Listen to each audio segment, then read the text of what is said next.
Vous allez prendre quoi là? Une péniche, un bateau? On va au port de Vendo. Oui. Là aussi, il faut montrer, il faut dire ce qui est. Ce sont des compatriotes qui étaient, il y a quelques années, en période de pré-embauche, au sein de l'Office des ports et rades du Gabon, l'OPRAG, sous la conduite de Régis Lacruche Alianga, qui était directeur général. Donc, je crois qu'ils étaient une quarantaine de compatriotes qui avaient été embauchés, pré-embauchés d'abord, ensuite embauchés. Et quand Régis Lacruche Alianga est relevé de ses fonctions, ben, le DG qui est arrivé a tout simplement annulé ses contrats. Chose bizarre. C'est bien qu'on les écoute.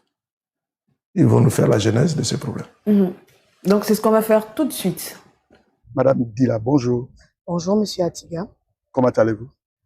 On ne peut pas dire que je vais très bien. Il y a bientôt 3 ans, vous arpentiez cette route, ce chemin, parce que vous travaillez à l'Office des ports et rades du Gabon, au Prague.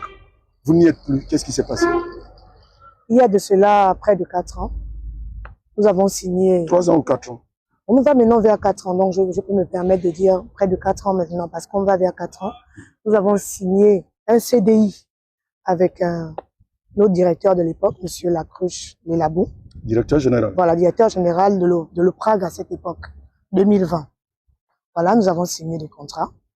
En gros, vous avez été embauché. Voilà, nous avons été embauchés par l'administration de l'OPRAG. Parce que le directeur part, mais l'administration reste. Donc je dirais, nous avons été embauchés par l'administration de l'OPRAG. En contrat durée indéterminée. En CDI, tout à CDI. fait. Oui.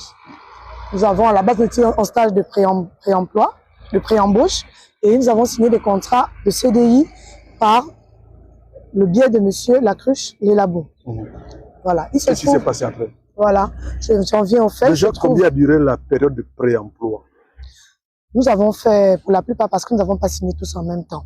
Donc, il y a d'autres qui avaient déjà terminé 3 mois. Il y a d'autres qui étaient à bien plus que cela. Parce que nous sommes maintenant, nous étions à près de 23. 3 personnes qui avons signé sous, 23 personnes. Voilà, sous la direction de monsieur Lacruche. Donc, les contrats, les stages variaient en fonction des personnes. Selon le profil des uns et des autres. Voilà, c'est tout à fait cela. Qu'est-ce qui s'est passé? Voilà, nous avons signé les contrats. Nous étions en phase, monsieur Lacruche a été enlevé à ses fonctions de directeur. Démis de ses fonctions. Voilà. Mieux comme ça. Voilà, relevé de ses fonctions en tant que directeur général, ce qui fait que l'administration étant continue, un nouveau directeur a pris la place de monsieur Lacruche. C'était monsieur Alassa.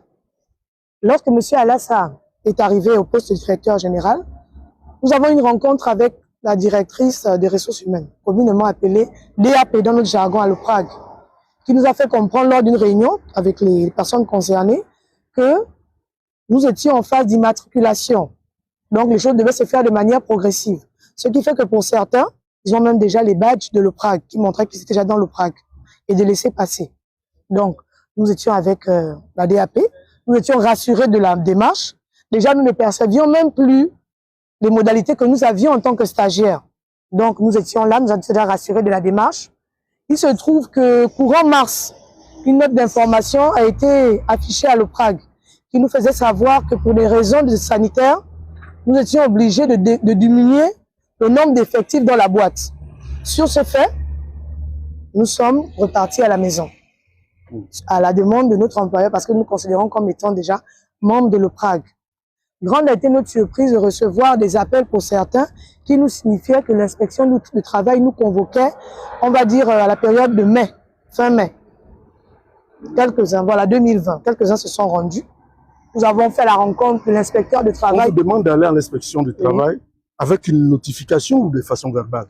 Pour la première, on nous appelle de manière verbale. C'était du bouche à oreille. Ce qui fait que tout le monde ne s'est pas rendu à l'inspection en même temps. Et qui vous demande d'aller à l'inspection du travail? Qui vous demande? Est-ce le service des ressources humaines de l'OPRAG ou c'est l'inspection du travail? Non, c'est le service des ressources humaines de l'OPRAG. Qui vous demande à vous, à chacun, voilà, que vous êtes de passer le mot, si on peut dire ça en griffe, de passer le mot que nous sommes convoqués à l'inspection du travail. Ce qui fait qu'il n'y a pas eu une forte mobilisation. Nous sommes allés, nous étions qu'à 3. C'est ça, nous étions qu'à 3 le moment où nous sommes rendus pour la première fois. Et lorsque nous venons, grande est notre surprise d'apprendre, déjà je ne l'ai pas mentionné, il y a un qui est décédé entre-temps, ce qui a commencé déjà à nous interpeller. Mais grande est notre surprise d'apprendre lorsqu'on arrive à l'inspection que notre employeur nous convoque pour nous demander d'annuler nos contrats, sous des raisons, à la limite, je dirais fallacieuses. Parce que, à la longue, on a eu le contrat, on a eu le temps d'examiner nos contrats et on s'est rendu compte que vraiment les raisons étaient déplacées. Quelle est la raison que votre employeur a utilisée? Entre autres, ils nous disent que nos contrats sont antidatés.